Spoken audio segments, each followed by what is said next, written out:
एक ऐसा प्लेयर जिसने वर्ल्ड क्रिकेट की सबसे तेज बॉल डाली हो और क्रिकेट का सबसे लंबा छक्का मारा हो, जिस प्लेयर के पास ओडीआई में सबसे ज्यादा छक्के मारने का रिकॉर्ड हो और साथ में ही अपने वक्त की फास्टेस्ट ओडीआई सेंचुरी मारी हो, और जिस प्लेयर ने अपनी टीम पाकिस्तान को कई इम्पॉसिबल मैचेस जितवाए हों और जिसके आउट होने पर क्राउड ग्राउंड छोड़कर चला जाता हो, Shahid Afridi gone, crowd's gone. और जिसने अपनी ऑलराउंड परफॉर्मेंस से अपनी कंट्री को एक पूरा का पूरा वर्ल्ड कप जिता दिया हो। मैं बात कर रहा हूँ पाकिस्तान के बूम बूम शाहिद अफरीदी की। लेकिन शाहिद अफरीदी की इतनी परफॉर्मेंसेस के बावजूद कुछ लोग उन्हें क्रिकेट का फ्रॉड कहते हैं, क्योंकि उन पर कई दफा बॉल टेम्परिंग, अनप्रोफेशनल बिहेवियर और मैच फिक्सिंग जैसी एलिगेशंस लग चुकी हैं। और कहा जाता है कि शाहिद अफरीदी ने कभी भी लगातार परफॉर्म नहीं किया और वो सिर्फ एक स्लॉगर हैं जो सिर्फ 10 मैचेस में से एक मैच में चलता है। लेकिन क्या ये बात सच है? Let's find out.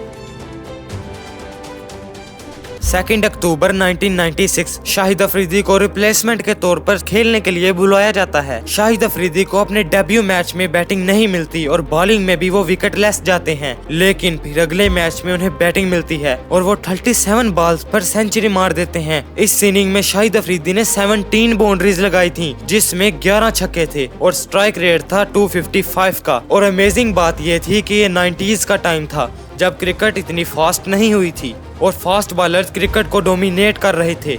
लेकिन बहुत जल्द यही सेंचुरी शाहिद अफरीदी के टीम से ड्रॉप होने का रीजन बनने वाली थी, क्योंकि उनकी इस सेंचुरी के बाद हर कोई उन्हें एक प्लेयर की तरह नहीं बल्कि एक छक्के मारने वाली मशीन की तरह देख रहा था। और शाहिद अफरीदी जिनका डेब्यू एज अ बॉलर हुआ था, अब उन पर बॉलिंग से ज्यादा बैटिंग की एक्सपेक्टेशन थी, और जब वो इन एक्सपेक्टेशंस को कंप्लीट नहीं करते तो उन्हें ड्रॉप कर दिया जाता है। लेकिन फिर दिसंबर 1996 में उन्हें ऑस्ट्रेलिया में हो रही ट्राई सीरीज के लिए पाकिस्तान स्क्वाड में ऐड कर लिया जाता है। इस ट्राई सीरीज में पाकिस्तान का पहला मैच था ऑस्ट्रेलिया से और पाकिस्तान पहले बैटिंग करते हुए 223 पर ऑल आउट हो जाती है। इस वक्त पाकिस्तान की बॉलिंग में वसीम अकरम, वकार यूनुस और सुकलैन मुश्ताक शामिल थे और अब इनको ज्वाइन करने वाले थे शाहिद अफरीदी। और उस दिन पाकिस्तान ऑस्ट्रेलिया की उस दिग्गज टीम को 211 पर ऑल आउट कर देता है। जहां इस सीरीज के 2 फाइनल्स हुए थे, लेकिन दूसरे फाइनल में पाकिस्तान टीम वेस्ट इंडीज के खिलाफ पहले बैटिंग करते हुए 165 पर ऑल आउट हो जाती है। लेकिन फिर वही बॉलिंग अटैक आता है और वेस्ट इंडीज को 103 पर ऑल आउट कर देता है। लेकिन अब वक्त था शाहिद अफरीदी के इंडिया जाने का,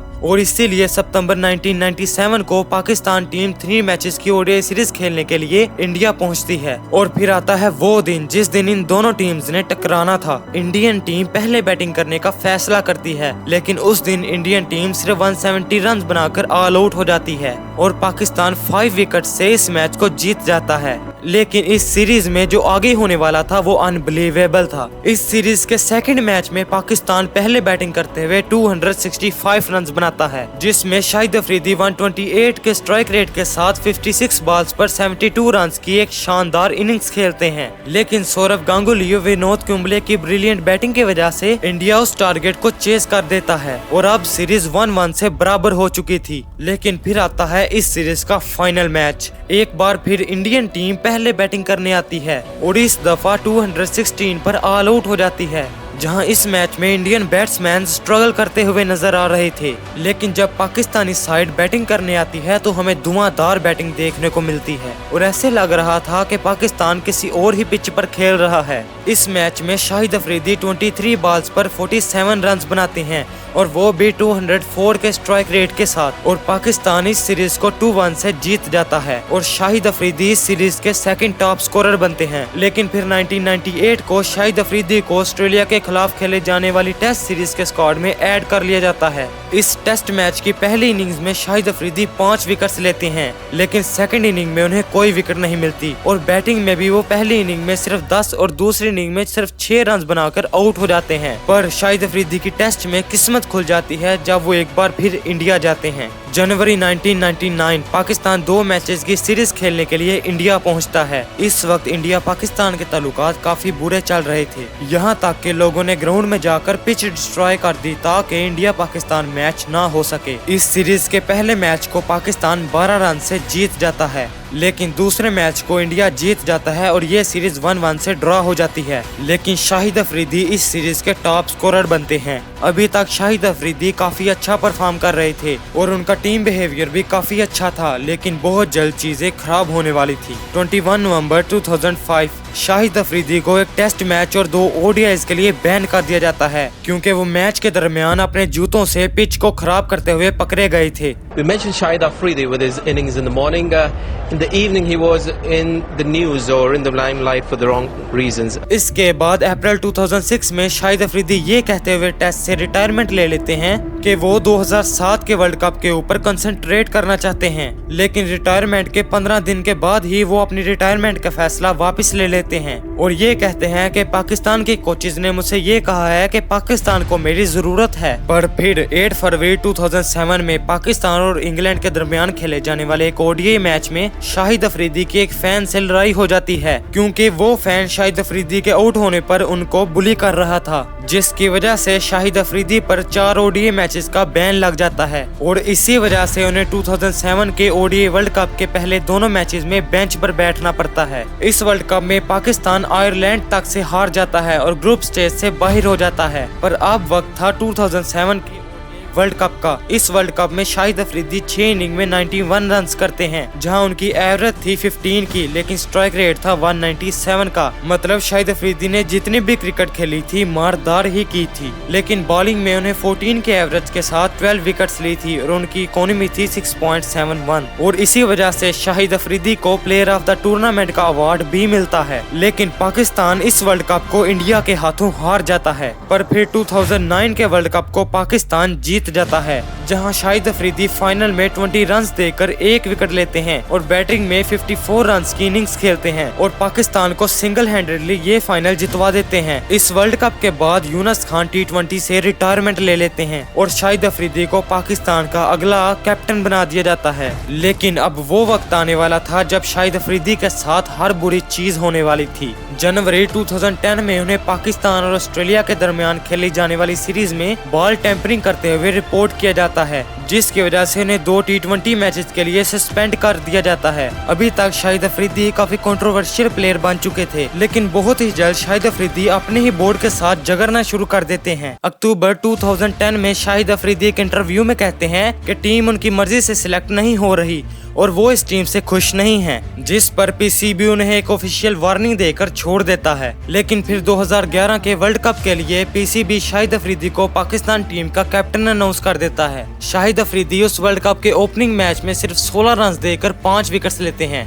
जो कि किसी भी पाकिस्तानी बॉलर्स के लिए बेस्ट फिगर्स थे। और उससे अगले मैच में श्रीलंका के खिलाफ शाहिद अफरीदी 4 विकेट्स लेते हैं और वो दुनिया में दूसरे प्लेयर बन जाते हैं जिन्होंने ODI में 4000 रन किए थे और 300 विकेट्स ली थी।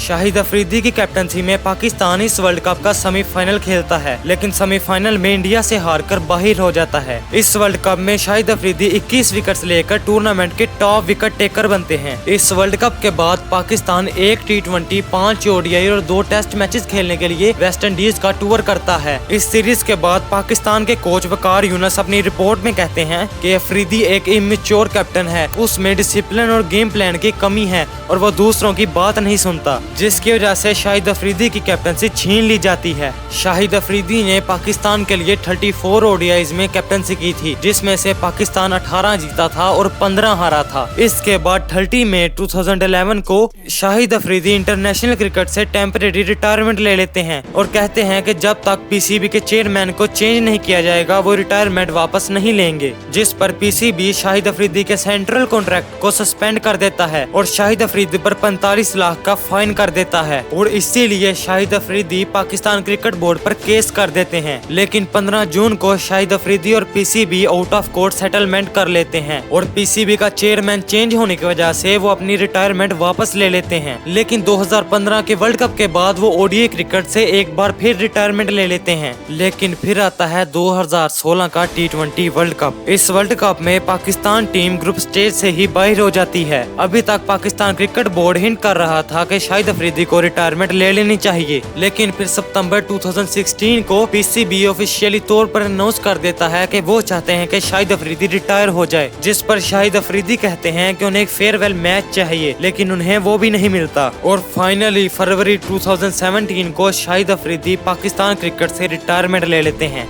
पेशावर ज़ल्मी के शाहिद अफरीदी का ये कहना है कि वो इंटरनेशनल क्रिकेट से रिटायर हो चुके हैं। उनका कहना था कि वो कमबैक के लिए क्रिकेट नहीं खेल रहे। अब हाँ, ये बात सच है कि शाहिद अफरीदी का पूरा करियर कंट्रोवर्सीज से भरा हुआ है, लेकिन जहाँ वो कंट्रोवर्सीज क्रिएट करते थे वहाँ वो परफॉर्मेंसेज भी क्रिएट करते थे। जैसे पाकिस्तान वर्सेस बांग्लादेश का वो मैच जिसमें शाहिद अफरीदी ने पाकिस्तान को सिंगल हैंडली जितवा दिया था, यहाँ तक के बांग्लादेश के फैंस भी रो पड़े थे। और शाहिद अफरीदी की इंडिया के खिलाफ उस एशिया कप की परफॉर्मेंस को कौन ही भूल सकता है। Afridi makes room, goes up in the air, has it connected, it's gone, it's six, Shahid Afridi। इसके साथ साथ शाहिद अफरीदी के हरभजन सिंह के खिलाफ टेस्ट में छक्कों का एक अलग ही क्रेज है। लेकिन शाहिद अफरीदी जहां बैटिंग में अग्रेसिव थे वहां वो फील्ड में भी अग्रेसिव रहते थे। जैसे शाहिद अफरीदी की गौतम गंभीर के साथ वो फाइट। लेकिन अगर शाहिद अफरीदी के करियर की तरफ ध्यान दिया जाए तो उन्होंने अपने पूरे करियर में 11,000 प्लस रन बनाए थे और 500 प्लस विकेट्स ली थी। और ऐसी परफॉर्मेंस उन्हें लीड प्लेयर में शामिल करती है। लेकिन इसके साथ साथ शाहिद अफरीदी क्रिकेट के सबसे कंट्रोवर्शियल प्लेयर्स में भी आते हैं। लेकिन क्या आप कंट्रोवर्सी क्रिएट नहीं करना चाहते तो सब्सक्राइब कीजिए। तो वेल, ये थी शाहिद अफरीदी के ऊपर एक वीडियो। आपको ये वीडियो कैसी लगी जरूर बताइएगा।